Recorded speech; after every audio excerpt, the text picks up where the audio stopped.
अब हम इस बारे में कभी बात नहीं करेंगे, कभी नहीं। ओके, अब तो तुम दरवाजा खोलो। हम इस बात का कुछ और सोल्यूशन ढूंढते हैं। अवनी ने यह बात सुनकर अपनी आंखों से आंसू साफ कर लिए और दरवाजा खोलकर बेड पर बैठ गई। गौतम अगले ही पल अंदर आकर अपने घुटनों पर बैठ गया और अवनी की आंखों में देखने लगा। अवनी, तुम्हें किसी बात की चिंता करने की जरूरत नहीं है।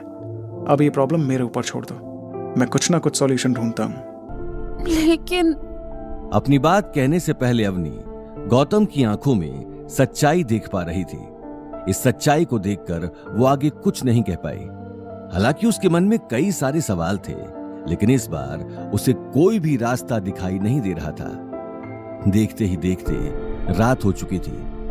गौतम हमेशा की तरह सभी की अलग अलग फरमाइश पर खाना बनाकर बहुत लेट फ्री हुआ था, लेकिन रात के बर्तन धोने के बाद वो जैसे ही कमरे में घुसा तो उसने देखा अवनी अभी तक लेटकर करवटें बदल रही थी।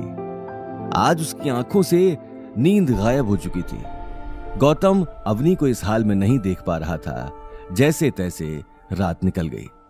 अगली सुबह गौतम जल्दी उठकर घर की साफ सफाई में लग गया। रात में लेट सोने से अवनी अभी तक सो रही थी, लेकिन तभी फोन की रिंग से उसकी नींद खुल गई। उसने जैसे ही उठकर फोन चेक किया तो स्क्रीन पर दादी सा का नाम दिखाई दिया। दादी सा का नाम पढ़ते ही उसके चेहरे का रंग उड़ गया। ये देखकर गौतम अपना काम छोड़कर उसके पास आ गया। क्या हुआ? किसका फोन है? दादी सा का।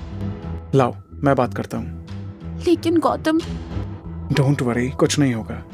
गौतम ने अगले ही पल अवनी के हाथ से मोबाइल ले लिया। हेलो। तुम्हारी क्या आदत बन चुकी है लोगों के काम में टांग अड़ाने की? अवनी कहाँ है? वो अवतार ग्रुप जाने के लिए निकली नहीं?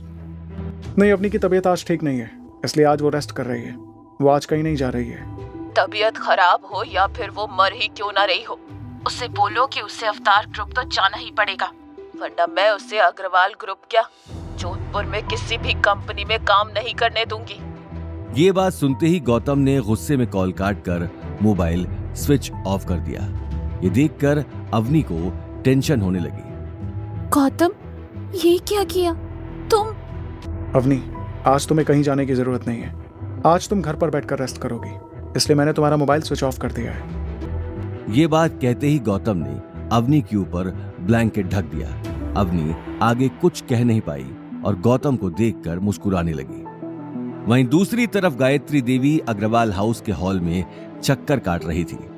गौतम के अचानक फोन काट देने की बात से उसकी आंखें गुस्से में लाल हो चुकी थीं।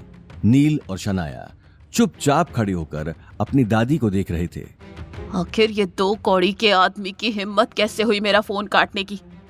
एक बार ये मामला सुलझने दो, इसे तो मैं बताऊंगी। गले में कुत्ते का पट्टा पहनाकर इसे पूरे जोधपुर में नहीं घुमाया तो मेरा नाम भी गायत्री देवी नहीं। ये बात कहते हुए गायत्री देवी गुस्से में शनाया और नील को देखने लगी। दादी साहब प्लीज, आप इतना गुस्सा मत कीजिए, आपकी तबीयत वैसे ही खराब है। कैसे ना करूं गुस्सा? जिन लोगों की मेरे सामने आवाज भी नहीं निकलती थी वो मेरा फोन काट रहे हैं। इस बात से मुझे गुस्सा नहीं आएगा। हम मिलकर सॉल्यूशन ढूंढते हैं, लेकिन अभी आप प्लीज शांत रहिए।